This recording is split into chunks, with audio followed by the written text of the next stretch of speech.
Olá, aqui é a professora Samara. Vamos para mais uma aula, um vídeo que será sobre disposição controlada no solo. Mais um tema referente ao projeto de vocês. Bom, o que é a disposição controlada no solo? É uma técnica, como o próprio nome já diz, de disposição final de águas usuárias no solo, mas que também é uma técnica de tratamento, envolvendo solo, plantas e micro-organismos. É uma técnica de tratamento muito efetiva e que necessita de controle. É uma técnica já utilizada há bastante tempo, principalmente para efluentes agroindustriais, também efluentes da agropecuária, suinocultura, bovinocultura de leite, uma técnica que a gente utiliza muito aqui na região de Frederico para esses efluentes, mas uma técnica que também pode ser utilizada para o tratamento de exposição final de esgoto doméstico, de esgoto sanitário, embora bem menos comum, mas com grande potencial de utilização aqui no nosso país. Quando utilizada para esgoto doméstico, sanitário, ela é aplicada principalmente para um polimento final dos efluentes, nível terciário, secundário, então se coloca à disposição controlada no solo após os reatores anaeróbios, principalmente reator WASB, mas é uma técnica que também pode ser utilizada diretamente para o tratamento de esgotos brutos. Então, os estudos já estão avançando e já se tem indicações sobre a utilização dessa técnica para os esgotos brutos, claro, após um bom tratamento preliminar. Quais as vantagens da disposição de águas usuárias no solo? Se tem um benefício agrícola, já que se tem uma melhoria das condições físicas, químicas e também biológicas do solo, o baixo investimento e baixo custo de operação, quando comparado a outras tecnologias de tratamento convencionais, o baixo consumo de energia, a diminuição ou ainda a não existência de efluentes a serem lançados nos corpos d'água, porque o próprio solo servirá como disposição final, E tem-se uma estimativa de que o tratamento por disposição no solo tem um custo final entre 30% e 50% do custo do tratamento convencional, então bastante interessante. Aqui nessa tabela nós temos uma comparação entre o sistema de tratamento no solo e o sistema convencional de nível secundário, que nós podemos imaginar um sistema de luz ativados, por exemplo, quanto à variável energia. Nos sistemas de disposição no solo, se tem sim algum gasto com energia, pode ser no bombeamento, pode ser na aplicação da água residuária no solo. Já no sistema convencional, a gente sabe que tem gasto com energia em vários dispositivos. No bombeamento, pode-se ter algum misturador, aeração, também gasto com energia no manejo, no tratamento e na disposição final do lodo, o que não tem nos sistemas de disposição no solo, não há produção de lodo, porque é um sistema extensivo, projetado para operar numa baixíssima carga, então por isso não vai ter produção de lodo. Quanto que no sistema convencional existe uma produção de lodo considerável, que necessita manejo, tratamento, disposição final, o que acaba acarretando em grandes custos operacionais. A gente sabe que o lodo é responsável por uma parcela bastante significativa dos custos totais operacionais nas estações de tratamento de efluentes. Quanto à aeração, nos sistemas de disposição no solo, essa aeração ocorre naturalmente a partir da difusão gasosa no período de não aplicação do efluente. Então, a gente utiliza parcelas de área, parcelas do solo operando e outras em repouso, para que tenha essa oxigenação natural desse solo, para não sobrecarregar também uma mesma parcela de solo. E já nos sistemas convencionais, são utilizados mecanismos de aeração com difusão através do líquido. Então, aeração superficial, vários tipos de aeradores, por ar difuso também, Quanto às eficiências de remoção, de vários parâmetros, vejam eficiências muito elevadas para os sistemas de disposição no solo.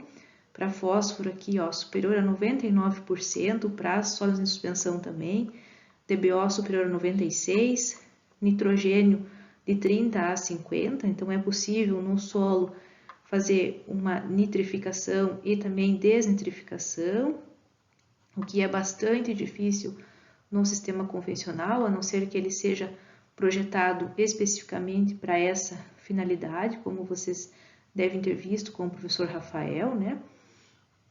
Quanto ao tempo de retenção dos sólidos, né? Tempo de retenção celular, idade do lodo, quanto nós temos para os sistemas convencionais de 10 a 50 dias, nos solos esse tempo de retenção é infinito. Só que nem tudo são flores, né? Apesar de todas essas vantagens, vejam que para disposição no solo, o tempo de retenção do líquido é longo, algumas semanas. E isso acarreta em quê? Em área. Então, são sistemas que necessitam muita área, assim como os sistemas naturais que a gente já viu de lagoas de estabilização e os sistemas wetlands construídos.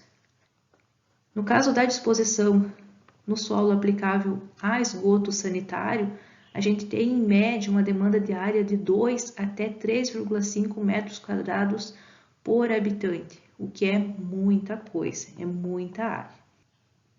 Portanto, o tratamento de águas residuárias, seja sanitárias, domésticas, agroindustriais, por disposição no solo, a gente pode dizer que é uma excelente opção, principalmente aqui para o nosso país, o Brasil, que é um país de clima tropical, que tem uma grande extensão territorial, tem áreas disponíveis para a implantação desse sistema em muitos locais, então muitas cidades, principalmente municípios pequenos e médios, onde ainda não tem qualquer tipo de tratamento, então essa é uma alternativa que deve sim ser considerada e respeitada.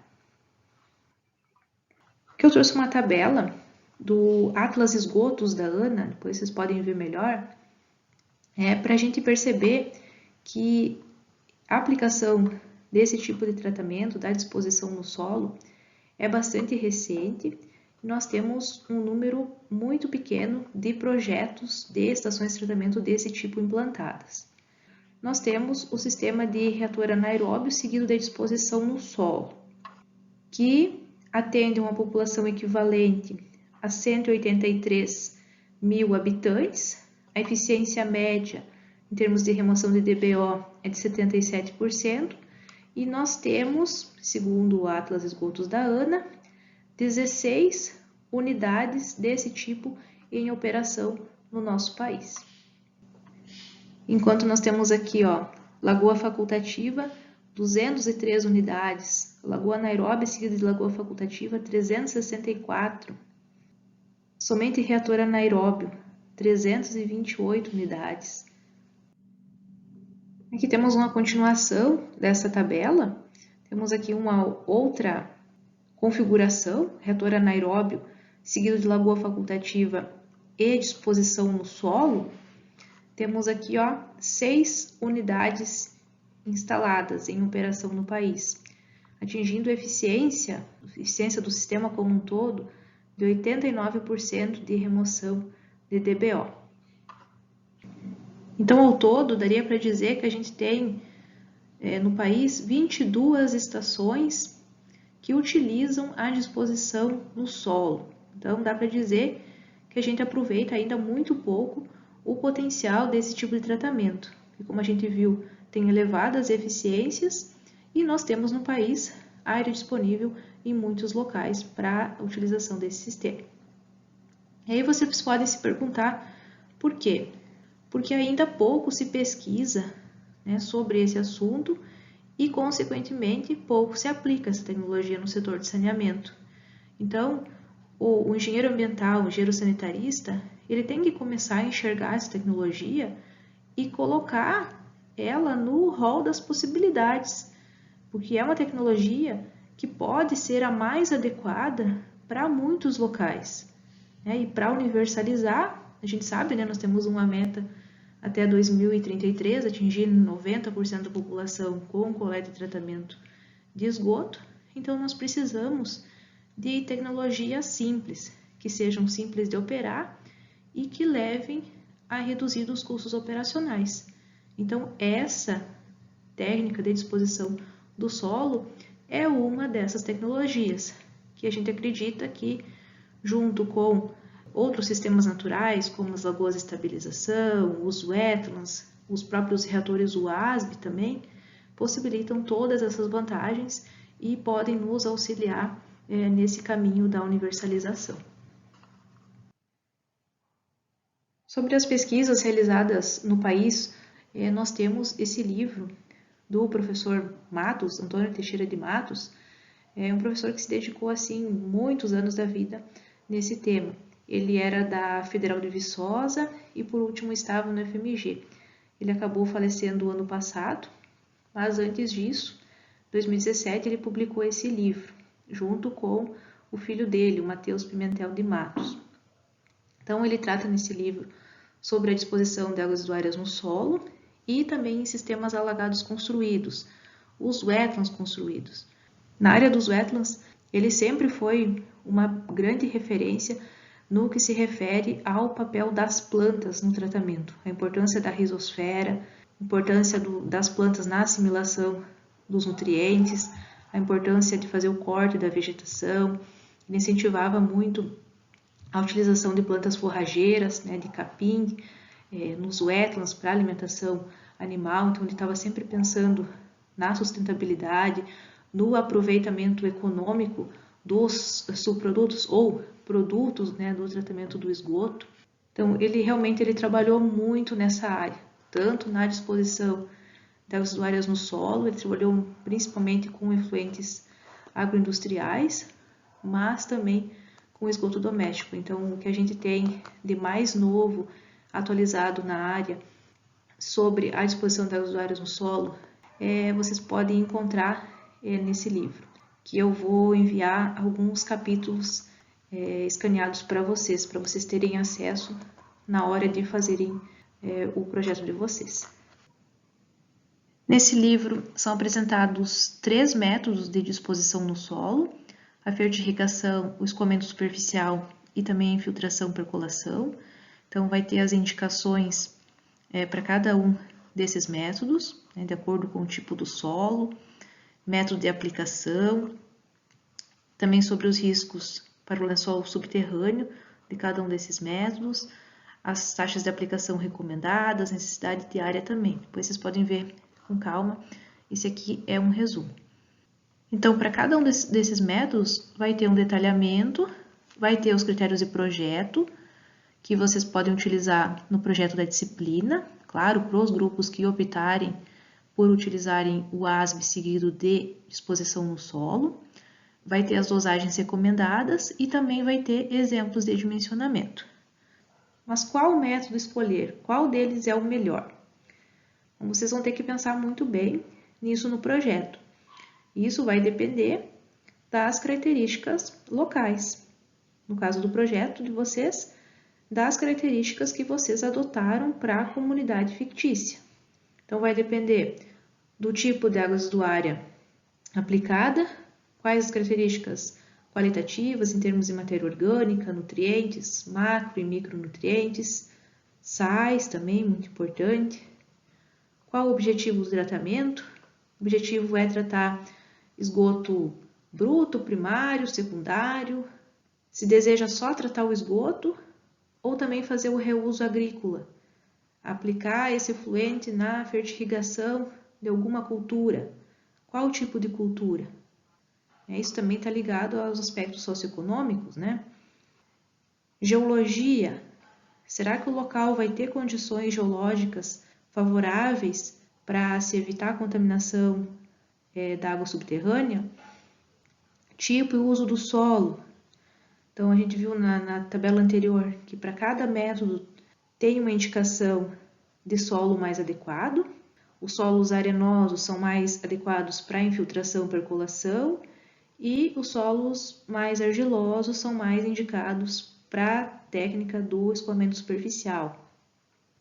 Quanto à área disponível, vai ter área suficiente? Em geral, né, para o esgoto sanitário se necessita 2 a 3,5 metros quadrados por habitante, o que é bastante coisa. Condições climáticas, qual é a temperatura, chuvas, umidade relativa, velocidade do vento no local. Então, tudo isso vai influenciar na quantidade de água que pode ser disposta no solo em determinado local. O tipo de vegetação também vai depender das condições climáticas, né? Se tem que utilizar plantas do próprio local, que possam se adaptar às condições de lançamento de água residuária. E tem que avaliar também os riscos sanitários, né, da possível exposição da população às bactérias patogênicas, vírus e também substâncias químicas que possam estar presentes nessa água residuária. Então, tudo isso tem que ser avaliado. Agora vamos ver um pouco sobre cada um desses 3 métodos, começando pelo método da infiltração-percolação, que é também chamada de infiltração rápida. Então, em algumas literaturas vocês vão encontrar com esse nome, infiltração rápida.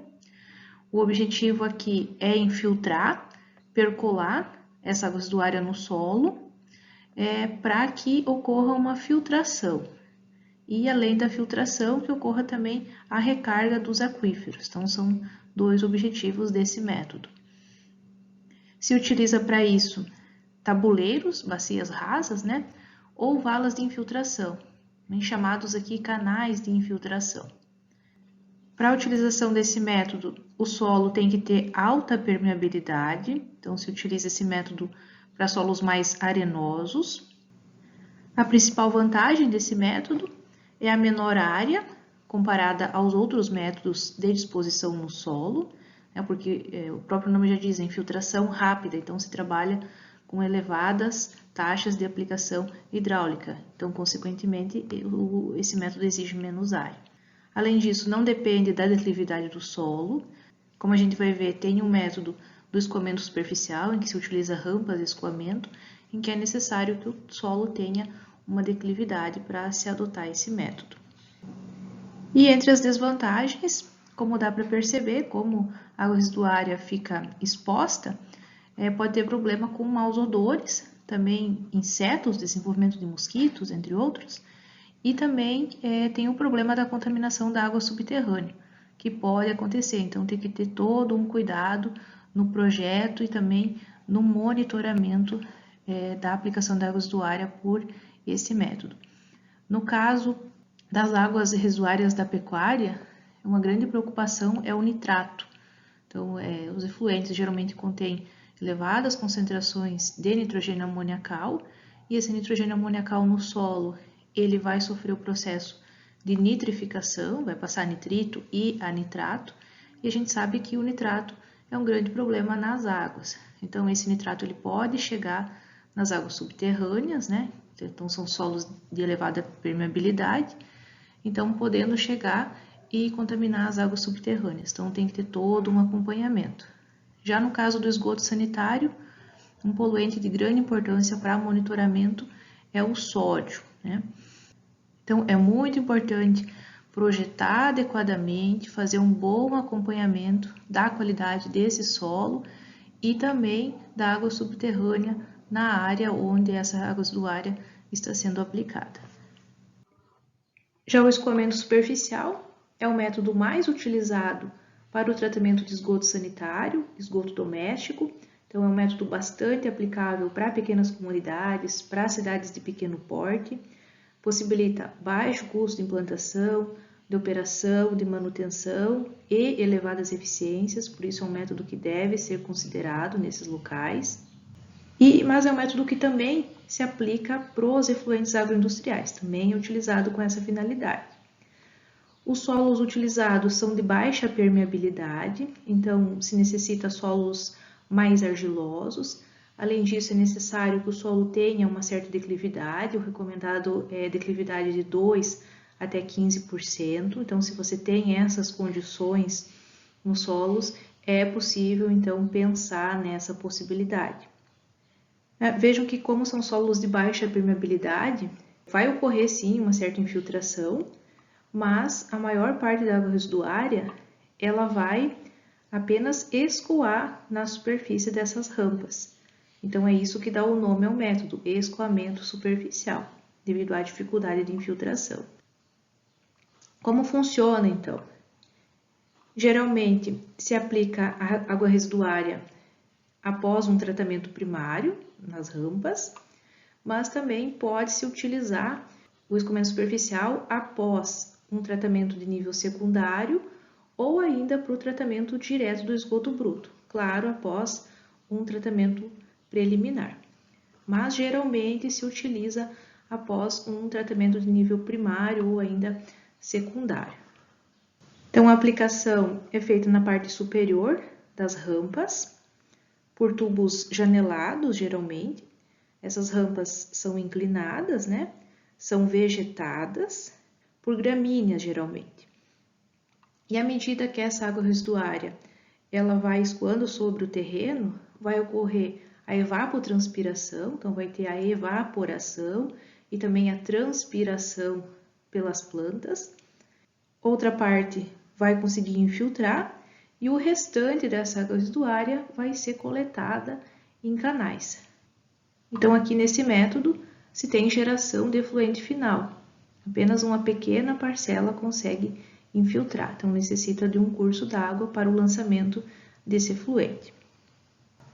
Então, durante todo esse escoamento, até que a água residuária chegue até o canal de coleta, ocorrem processos naturais de tratamento, os mesmos que vocês viram que ocorrem nos wetlands construídos, envolvendo o solo, as plantas e também os micro-organismos. Então, tem a formação de biofilme no solo e também nas raízes das plantas, e isso possibilita a ocorrência de processos físicos, químicos e também biológicos. Ocorre a degradação da matéria orgânica carbonácea, ocorre a transformação do nitrogênio, né, a nitrificação, pode ocorrer também certa desnitrificação e também ocorre retenção física, química de vários, né, poluentes contidos nas águas residuárias. Aqui só para vocês terem uma ideia, o recomendado é que as rampas elas tenham no mínimo 40 metros de comprimento. E a largura das rampas vai depender da vazão de água residuária a ser tratada.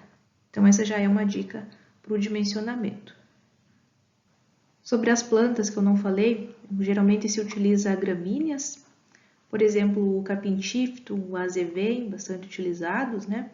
Recomenda-se que se faça um corte periódico dessas plantas, né? Conforme elas vão crescendo, tem que ir fazendo o corte, para que se tenha eficiência ao longo do tempo de extração de nutrientes pelas plantas, porque se você não fizer o corte, não vai ter extração, acaba que a planta vai morrer, né, tem a senescência, e esses nutrientes voltam para o solo, né, vão sair junto com o efluente final. Então, o interessante é que se tenha podas periódicas. E o interessante é que essa biomassa produzida, ela pode ser utilizada, pode-se ter um aproveitamento econômico. Pode-se utilizar essa biomassa para adubação verde, e também para alimentação animal, que é bastante interessante. Isso, né, na forma fresca mesmo, ou ainda na forma de feno, né, ou silagem. Aqui nós temos um exemplo de uma estação de tratamento localizada em Minas Gerais, que atende uma população de 2.500 habitantes, em que se utiliza um reator WASB, em seguida um filtro anaeróbio e depois o escoamento superficial por rampas, então. Então aqui dá para ver, me parece que são tubos janelados, então aqui é onde é aplicada a água residuária, então tem várias rampas, isso aqui tem uma largura bem elevada, bem expressiva, né? E aqui mostra um detalhe do efluente, do canal de coleta do efluente final. Então vejam, um efluente extremamente clarificado. E a fertirrigação é um método que tem como objetivo principal o aproveitamento dos nutrientes presentes na água residuária em áreas agrícolas. Então, nutrientes como nitrogênio, o potássio, o fósforo, que são fundamentais, né, para o cultivo agrícola, principalmente em solos pobres. A fertirrigação ela pode ser feita por gotejamento, por aspersão, por chorumeiras também, que é bastante comum para as usuárias da pecuária, né? E também por sulcos rasos, como está mostrando aqui nessas fotos. Nesse caso aqui é para irrigação de milho com efluente sanitário. Depois, se vocês quiserem consultar mais detalhes, tem aqui o link. Essa técnica visa a maior produtividade agrícola, então, o controle da poluição ambiental, né, porque não se vai lançar diretamente esse efluente nos cursos d'água, ele vai primeiramente passar pelo solo, onde será tratado. Se tem também uma melhoria das condições do solo, das características químicas, físicas e também biológicas. E o importante a destacar aqui é que o objetivo não é irrigar, não é satisfazer as necessidades hídricas das culturas, dar a quantidade de água que as plantas precisam, mas sim fornecer uma quantidade adequada de nutrientes. Por que isso? Porque se o objetivo for satisfazer as necessidades hídricas, pode ocorrer vários problemas no solo, salinização, queda de produção também, e além disso, pode ocorrer a contaminação das águas subterrâneas. Então, o ideal é fornecer uma quantidade adequada de nutrientes. Então, aqui necessita de um projeto agronômico, tá? É um engenheiro agrônomo que tem que fazer esses cálculos, ok? Aí, quando vocês forem estudar um pouco mais a fundo, vocês verão que na definição da dose aplicada, né, que os engenheiros agrônomos usam, eles consideram um determinado elemento químico referencial. Pode ser o nitrogênio, por exemplo, pode ser o potássio, pode ser o sódio, né, ou algum poluente. Então, eles calculam as dosagens a partir desse elemento referencial, a fim de não ultrapassar as necessidades da cultura ou, assim, a quantidade daquele poluente que é admissível naquele solo, tá? É mais ou menos por aí. Bom, e quando se fala de fertirrigação, de reuso de águas residuárias na agricultura, principalmente de esgoto doméstico, sanitário, se pensa logo, e os organismos patogênicos? É importante destacar aqui que o tempo de sobrevivência da maioria dos organismos patogênicos é de apenas alguns dias no solo e também nas culturas agrícolas. Então, por quê? Porque no solo se tem condições desfavoráveis ao desenvolvimento desses organismos, assim como a gente viu nos sistemas de lagoas de estabilização, né? Então, por exemplo, para coliformes fecais, o tempo de sobrevivência é inferior a 20 dias no solo e, no caso de culturas agrícolas, inferior a 15 dias. O grande problema, claro, são os ovos de ascaris, que sobrevivem muitos meses no solo e também nas culturas agrícolas. Esse sim, então, tem que ter uma atenção especial, né? Aqui uma outra tabela semelhante, sobrevivência de patógenos e coliformes em produtos agrícolas e forrageiros. Então, ela só dá um maior detalhamento, né? Por exemplo, aqui salmonela na forragem, raízes de plantas, folhas de vegetais, produtos de pomares. Então, aqui varia bastante esse tempo de sobrevivência. Temos aqui para ovos de ascaris em folhas de vegetais, tempo de sobrevivência de 27 a 35 dias. Então, isso também varia, né, de acordo com a literatura. Então, o que essas tabelas nos dizem? Que se você está utilizando a técnica da fertirrigação, reuso agrícola de água residuária, é necessário, antes da colheita, cessar a aplicação de água residuária para evitar problemas de contaminação com esses organismos. Aqui mais uma tabela, depois vocês podem olhar com calma. Aqui só tem um maior detalhamento em termos dos vegetais. Por exemplo, aqui traz espinafre, alface, grama, tomate, rabanete. Destacar aqui também os ovos de ascaris, em que foi detectado, então, nas pesquisas, um tempo de sobrevivência no solo acima de 7 anos, enquanto que para os vegetais, aqui não detalhou qual, esse tempo varia de 27 a 35 dias. Aqui temos uma tabelinha que resume os processos de tratamento sugeridos pela Organização Mundial da Saúde para aproveitamento de esgoto doméstico na técnica da fertirrigação. Então, temos aqui para culturas de consumo indireto, para culturas consumidas cozidas e para culturas consumidas cruas. É claro que para culturas consumidas cruas é necessário um nível de tratamento mais elevado. Então, aqui a gente tem marcações com 3x para o tratamento primário, secundário e também desinfecção. Quer dizer que esses requisitos são essenciais. Então, para satisfazer os requisitos de saúde, os elementos marcados com X, X, X são essenciais. E, além disso, podem ser necessários, às vezes, os tratamentos marcados com um X. Então, quer dizer o quê? Para você aplicar a fertirrigação em culturas que serão consumidas cruas, é necessário ter nível de tratamento primário, secundário, mais desinfecção e algumas vezes pode ainda ser necessário a filtração em areia. Isso tudo para remover melhor os organismos patogênicos. E o critério de saúde é 3+4. O que quer dizer 3+4? O 3 quer dizer que não permite mais que 100 organismos coliformes por 100 ml de amostra de água residuária, né? Isso em 80% das amostras.